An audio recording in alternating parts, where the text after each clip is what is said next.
نبی علیہ الصلوۃ والسلام منځ وکړو د جومات نه واپس را روانو چې واپس را روانو دی ورته راورسېدو اوس دغه ډېره نیازبینه لورې ودېدله ډېر سخت خفه و نو دی ورسره لږ خپنیوی شو خپنیولی شو ودرېدو نو عایشه رضی الله تعالی چې کله د فاطمه رضی الله تعالی د سر منګزه و که نه داسې نو دی عایشه رضی الله تعالی یوه خبره وکړه وی فاطمه چې نن د مور ژوندی وی نو ډېره به خوشحاله وه چې مور دې ژوندی وی ډېره به خوشحاله وه چې ستا نکاح نن د علي رضی الله تعالی سره کېږي چې د عایشې د خولې نه دا الفاظ وتل د ور سره نبي علیه السلام ولاړو په ژړا شو چغې کړه وی وا خدیجه وا خدیجه خدیجه رضی الله تعالی راته شو د هغې لور ودیږي نبي علیه السلام زړه باندې هسې غم و او چې دننه عایشه د هغې نوم واخیسته نو نبي علیه السلام بهر چغه کړه وا خدیجه عایشه رضی الله تعالی چې د نبي علیه السلام اواز تر غوږو شو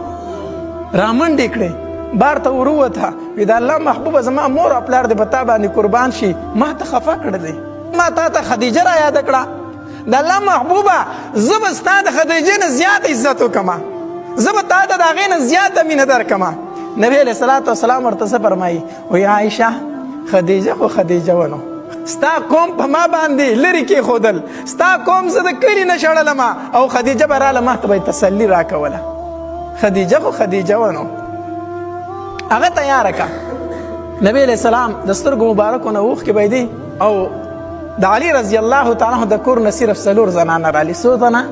صرف څلور تنه رالي په جنس کې په فاطمه رضی الله تعالی پسې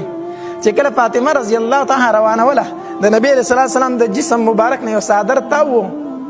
یو شړۍ ته تاو وه هغه یې د ځان نه راکوله وکړه او د فاطمه رضی الله تعالی باندې داسې ور واچوله وی فاطمه دا زما د طرف نه ستا په جهیز کې سامان شو خپله شړۍ راواغسته او فاطمه یې پکې داسې پټه کړله فورا جبري علیه السلام راغی چې جبري علیه السلام راغی نبی علیه السلام ترې نه تپوس وکړو جبري څه په ناشناک لباس کې نن رالي مخکې خو داسې نه راغلی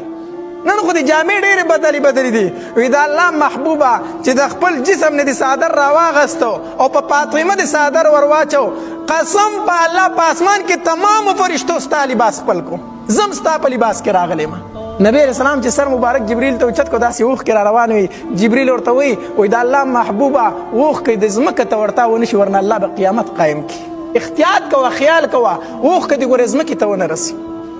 فاطمه رضی الله تعالی عنها